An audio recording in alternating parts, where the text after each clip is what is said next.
Hello বন্ধুরা, তো চলে এসেছি তাজ কিচেনে। আর আজকে বানিয়ে দেখাবো পুলি পিঠা রেসিপি, পুলি ভাপা। আর এই পুলি ভাপা পিঠাটা খেতে কিন্তু অসাধারণ লাগে। স্কিপ না করে পুরোটা দেখতে থাকুন, তাহলে বুঝতে পারবেন কতটা সহজে এই রেসিপিটা আমি বানিয়েছি আর সেটা আপনাদের সঙ্গে শেয়ার করেছি। তাহলে স্কিপ না করে পুরোটা দেখার অনুরোধ রইল। আর আমার চ্যানেলে যারা নতুন বন্ধু তাদের কাছে অনুরোধ রইল, প্লিজ চ্যানেলটিকে সাবস্ক্রাইব করে পাশে থাকা বেল আইকনটি প্রেস করে রাখবেন। তাহলে কিভাবে বানিয়েছি সেটা দেখানো যাক। এখানে আমি একটি কড়া নিয়েছি, তার মধ্যে দিয়ে দিলাম 1 বাটি নারকেল কোড়া, আর দিয়ে দিলাম 3 চামচ খেজুরের গুড়, সামান্য একটু লবণ। লবণটা অনেকে স্কিপ করে যেতে পারেন, কিন্তু এখানে লবণটা দেওয়ার জন্য কিন্তু টেস্টটা অনেকটাই বেড়ে যাবে, সেজন্য অবশ্যই চেষ্টা করবেন সামান্য একটু লবণ দেওয়া। আর এখানে দিয়ে দিলাম একটা এলাচের গুঁড়ো। এটাকে খুব ভালো করে আমি মিহি করে গুঁড়ো করে রেখেছিলাম, এতে করে টেস্টটা আরও বেড়ে যাবে। আর এখানে দিয়ে দেব 2 চামচ জল। সব কিছু দিয়ে একটু ভালো করে হাত দিয়ে চেপে চেপে খুব ভালো করে একটু মিশিয়ে নেব। এই ভালো করে মিশিয়ে নেওয়ার জন্য কিন্তু যে পুরটা রেডি হবে সেটা কিন্তু দারুণ টেস্টি হবে আর খুব তাড়াতাড়ি কিন্তু মেল্ট হয়ে যাবে। যে গুড়টা আমি হাত দিয়ে মেল্ট করে দিচ্ছি দেখুন এইভাবে। আর গ্যাসের ফ্লেমটা কিন্তু অফ করাই আছে, এখন আমি অন করে নিই। তো ভালো করে মেশানো হয়ে গেছে, এই পর্যায়ে আমি গ্যাসের ফ্লেমটাকে অন করে দিচ্ছি। আর অন করে ফ্লেমটা আমি মিডিয়ামে রেখে দেব। মিডিয়ামে দিয়ে এইভাবে নাড়াচাড়া করে আমি হালকা করে শুকনো করে নেব একদম। তো এভাবে একটু সময় ধরেই কিন্তু এই কাজটা করতে হবে। এখন কিন্তু আমি হাই ফ্লেমে দেব না, মিডিয়াম ফ্লেমে রেখেই কিন্তু এইভাবে নাড়াচাড়া করে যাব। আর দেখুন জল ছাড়তে কিন্তু শুরু করেছে, যেহেতু আমি গুড় দিয়েছি সেটাও মেল্ট হয়ে গেছে। আর 2 চামচ আমি জল দিয়েছিলাম সেটা মেল্ট হয়ে গেছিলো, সেটা কিন্তু এইভাবে নাড়াচাড়া করতে করতে একদমই আমি জলটাকে শুকনো করে নিয়েছি। আর যত জলটা শুকনো হচ্ছে দেখুন কালারটা একদম চেঞ্জ হয়ে যাচ্ছে। তো কতটা চেঞ্জ হয়ে গেছে কালারটা আর কতটা শুকনো হয়েছে সেটা তো দেখেই বুঝতে পারছেন। আর আমি খুব কাছে থেকে দেখানোর চেষ্টা করছি আপনাদের বোঝানোর সুবিধার্থে। তো দেখুন এই কড়াইয়ের সাইড থেকেও আমি দেখিয়ে দিচ্ছি যে কতটা শুকনো হয়ে গেছে। এই পর্যায়ে পুরটা আমার একদমই রেডি হয়ে গেছে। এখন গ্যাসের ফ্লেমটাকে আমি অফ করে দেব। অফ করে একটি পোলের মধ্যে তুলে নিলাম, নিয়ে সাইড করে রেখে দেবো ঠান্ডা হওয়ার জন্য। এদিকে আবারও গ্যাসের ফ্লেমটাকে অন করে দিলাম।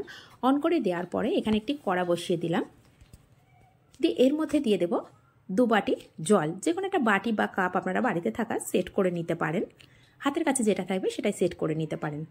তো 2 বাটি জল দেওয়ার পরে দিয়ে দিলাম স্বাদ অনুযায়ী লবণ, দিয়ে গ্যাসের ফ্লেমটা একটু হাই করে দিলাম, দিয়ে জলটাকে আমি ফুটতে দেব। তো 1 মিনিট মতো খুব ভালো করে ফুটে গেছে। এখন এর মধ্যে সেই বাটি মেপেই আমি 1 বাটি চালের গুঁড়ো নিয়েছি। আর এটা আমার বাজার থেকে কেনা চালের গুঁড়ো। তো এখানে অল্প অল্প করে চালের গুঁড়ো দিচ্ছি আর জলের মধ্যে দেখুন আর একটা হাত দিয়ে কিন্তু একভাবে মেশাতে থাকছি।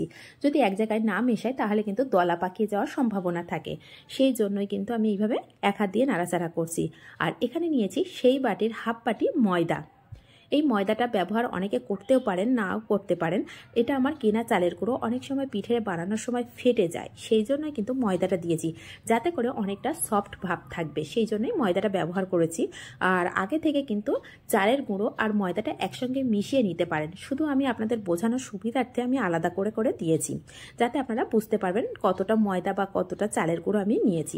তো এইভাবে জলটাকে একদম শুকনো করে দেখুন একটি ডো রেডি করে নেব। তো জলটা কিন্তু একদম শুকনো হয়ে গেছে, কড়া থেকে একদম ছেড়ে যাচ্ছে। এই পর্যায়ে আমি গ্যাসের ফ্লেমটাকে অফ করে দেব, দিয়ে এটাকে আমি ঢাকা দিয়ে রেখে দেব 10 মিনিট। হালকা গরম থাকা অবস্থায় আবারও নিয়ে সেটাকে আমি মেখে নেব। তো এখন এটাকে আমি সাইড করে রেখে দেব। তো 10 মিনিট পরে আমি ঢাকনাটা খুলে দেখাচ্ছি। দেখুন এখন আমি হাত দিতে পারছি, খুব একটা গরম নেই, আবার একদম কিন্তু ঠান্ডা হয়ে যায়নি। ঠিক এই পর্যায়ে আমি নিয়ে নেব, কড়া থেকে ঢেলে নিয়ে নেব, নিয়ে এটাকে খুব ভালো করে মেখে নেব। আর এই আটার ডোটা যত ভালো মাখা হবে, যত সুন্দরভাবে মেখে নিতে পারবো, ততটাই পিঠেটা কিন্তু সুন্দর হবে। আর যদি মাখাটা ভালো না হয় সেক্ষেত্রে কিন্তু পিঠে ময়দা দেওয়ার পরেও ফেটে যেতে পারে, সেজন্য একটু সময় ধরে কিন্তু এই কাজটা করতে হবে। তো এইভাবে খুব ভালো করে একটু মিশিয়ে নিচ্ছি দেখুন। আর এখানে সাইডে একটা ছোটো বোলের মধ্যে আমি সামান্য একটু জল নিয়েছি, এই জলটার মধ্যে হাত ডুবিয়ে ডুবিয়ে সামান্য হাতের মধ্যে একটু জল আসবে, এইভাবে দিয়ে দিয়ে কিন্তু আটাটা মাখতে হবে। যদি আটা মাখাটা ভালো হয় তাহলে কিন্তু পিঠে একটাও ফেটে যাবে না, একদম পারফেক্ট হবে। তো এইভাবে করে আমি খুব ভালো করে মিশিয়ে নিয়েছি, আর কতটা স্মুথ হয়েছে সেটা কিন্তু দেখেই বুঝতে পারছেন। তো এখন ঢাকা দিয়ে আমি 10 মিনিট রেখে দেবো, যদি হাতে সময় থাকে তবেই 10 মিনিট রেখে দেবেন, না তো রাখারও কোনো প্রয়োজন নেই। তো 10 মিনিট পরে আবারও দেখাচ্ছি, দেখুন আগের থেকে কিন্তু আটাটা অনেকটাই সেট হয়ে গেছে। তো এখান থেকে এখন ছোট ছোট লেচি কেটে নেব।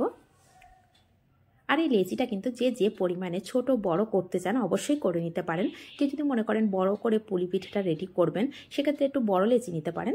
তো এখানে একটি ডো নিয়েছি, ডো থেকে লেচি কেটে নিয়েছি, নিয়ে এইভাবে দেখুন কত সুন্দরভাবে খুব সহজে একটি খুঁড়ি রেডি করে নিচ্ছি। তো এখানে আমি খুব বেশি বড় খুঁড়ি করিনি, খুব ছোট একটা খুঁড়ি রেডি করে নিয়েছি। নিয়ে এর মধ্যে দিয়ে দেব 1 চামচ পুর।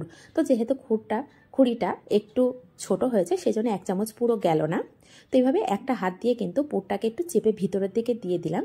দিয়ে খুব সহজে কিন্তু দুটো মুখ এক জায়গায় নিয়ে আমি বন্ধ করে দিলাম। দিয়ে 2 হাত দিয়ে একটু চেপে দিলেই কিন্তু হয়ে গেল পুলি পিঠা। দেখুন কত সহজেই বানানো যায়। আর 2 মুখ যেটা আছে 2 দিকের ধারটা আমি একটু সরু করে দিলাম, এটা দেখার সুবিধার্থে, যাতে একটু সুন্দর দেখায় সেই জন্যই কিন্তু দিলাম। দেখুন কত সহজ এটা রেডি করে হয়ে গেল। তো আমি আরেকটা দেখাবো একটু ডিজাইন করে। তো এটার জন্য আমি যে লেচিটা নিয়েছি একটু বড় সাইজের, দেখুন আগে যে লেচিটা নিয়েছিলাম তার থেকে একটু বড়। ঠিক একইভাবে আবারও গোল করে নিচ্ছি, নিয়ে একটু চ্যাপটা করে নিলাম।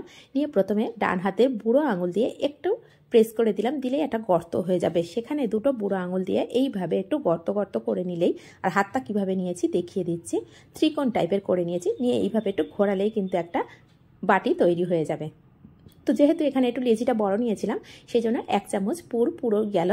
দিয়ে একটা আঙুল দিয়ে কিন্তু ভিতরের দিকে দিয়ে দিলাম। তো দিয়ে দুটো মুখ একভাবে বন্ধ করে দিচ্ছি। দিয়ে মুখের সামনেটা কিন্তু দেখুন একটু পাতলা করে নিচ্ছি, যাতে ডিজাইনটা একটু সুন্দর হয়, সেই জন্য কিন্তু একটু পাতলা করে নিচ্ছি। আবার আমি হাত দিয়ে চেপে চেপে এইভাবে একটু একদমই পাতলা করে নিয়েছি। নিয়ে এইভাবে বন্ধ করে দিচ্ছি। এক হাত দিয়ে দেখুন স্রেফ দুটো আঙুল দিয়ে একটা ডিজাইন তৈরি হয়ে যাচ্ছে, কত সুন্দর। তো যারা এই ডিজাইন পারেন না তাদের জন্য আগেরটা দেখিয়েছি, আরও একটা সহজভাবে আমি দেখিয়ে দিচ্ছি। ঠিক একইভাবে এটার মধ্যেও পুর দিয়ে আমি ভরে নিয়েছি। নিয়ে দেখুন মুখের সামনেটা, আপনারা যে হালকা করে বাচ্চাদের চিমটি কাটা দেখেছেন, চিমটি কাটেন, সেইভাবে দেখুন চিমটি কেটে নিলেই কিন্তু তৈরি হয়ে গেল সহজেই একটা ডিজাইন। যারা একদমই কোনো ডিজাইন পারে না, এটা পারতে তাদের কোনো অসুবিধা আছে বলে আমার তো মনে হয় না। খুব সহজে একটা সুন্দর কিন্তু ডিজাইন হয়ে গেল। তো এইভাবে সবগুলো আমি রেডি করে নেব। তো এখানে যেগুলো রেডি হয়ে গেছে সেগুলো আমি ভাপা করে নেব। তো ভাপাটা রেডি করার জন্য এখানে আমি একটা কড়া নিয়েছি, তার মধ্যে জল বসিয়ে দিয়েছি। তো এখানে আপনারা যে কোনো হাঁড়ির মধ্যেও কিন্তু এটা রেডি করে নিতে পারেন। তো এখানে যেটার মধ্যে স্টিম দেব সেটা আমি নিয়েছি একটা স্ট্যান্ড, এর মধ্যে একটু তেল ব্রাশ করে নেব। আর যে কড়ার মধ্যে জলটা দিয়েছি, জলটা কিন্তু খুব অল্প পরিমাণে দিতে হবে, যেন জলটা যখন আমরা ফ্লেমটা মিডিয়াম টু হাই রেখে ভাপা করব তখন কিন্তু জলটা ওপরের দিকে না আসে, সেক্ষেত্রে কিন্তু পিঠেগুলো খেতে ভালো লাগবে না বা খুব একটা ভালো হবে না। তো এই জায়গায় আমি সব পিঠেগুলো যেগুলো রেডি করে রেখেছিলাম সেগুলো দিয়ে দিলাম। দিয়ে এটাকে ঢাকা দিয়ে আমি 7 মিনিট মতো হতে দেবো। তো 7 মিনিট হয়ে গেছে। এখন আমি ঢাকনাটা খুলে দেখাচ্ছি। এর মধ্যে আপনারা অবশ্যই একবার চেক করে দেখে নেবেন রেডি হয়ে গেছে কিনা। তো দেখুন আগে যেভাবে দিয়েছিলাম তার থেকে কিন্তু অনেকটাই ফুলে গেছে, আর এখন দেখে মনে হচ্ছে যেন কাঁচা কাঁচা আছে, কিন্তু না, এটা সম্পূর্ণ হয়ে গেছে। এখন আমি একটা চামচ দিয়ে তুলে নিচ্ছি, যেহেতু খুব গরম হাতে ভাপ লাগছে সেই জন্যই কিন্তু চামচ দিয়ে তুলে নিচ্ছি। দেখুন এটা কিন্তু কতটা নরম, যেন মনে হচ্ছে ছেড়ে যাচ্ছে, কিন্তু একদমই না, ঠিক এইভাবে উঠে যাবে, কিন্তু এটা ঠান্ডা হয়ে গেলে অনেকটাই শক্ত হয়ে যাবে। তো এই পর্যায়ে এগুলোকে আমি সব তুলে নিচ্ছি। নিয়ে আবারও ঠিক একইভাবে তেল ব্রাশ করে দিচ্ছি। দিয়ে বাকি যেগুলো আছে সেকেন্ড ব্যাচে সেগুলোও আমি দিয়ে নেব।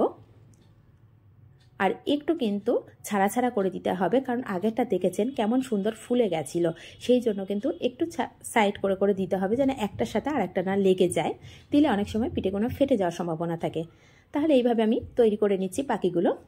তো যেটা প্রথমে রেডি হয়ে গেছে সেটা দেখুন 3 রকম ডিজাইনের কত সুন্দরভাবে হয়ে গেছে, আর আগের থেকে কিন্তু কতটা শুকনো হয়ে গেছে দেখুন। ঠান্ডা হয়ে যাওয়ার পরে যখন থাকে স্টিমের মধ্যে থাকে তখন কিন্তু অনেকটা নরম মনে হয়। তাহলে সার্ভ করে দেখিয়েছি, দেখুন গুড়ের সঙ্গে সার্ভ করেছি, এটা খেজুর গুড়। তাহলে কেমন হয়েছে রেসিপিটা অবশ্যই কমেন্ট করে জানাবেন। যদি একটুও ভালো লেগে থাকে রেসিপিটা লাইক করবেন, শেয়ার করবেন। নিত্য নতুন রেসিপি পেতে প্লিজ চ্যানেলটিকে সাবস্ক্রাইব করে পাশে থাকা বেল আইকনটি প্রেস করে রাখবেন, যাতে করে আমার নিত্য নতুন রেসিপিগুলো সবার আগে আপনাদের কাছে পৌঁছে যায়। তাহলে আজ এই পর্যন্ত, আবার আসবো অন্য কোনো রেসিপি নিয়ে। ধন্যবাদ।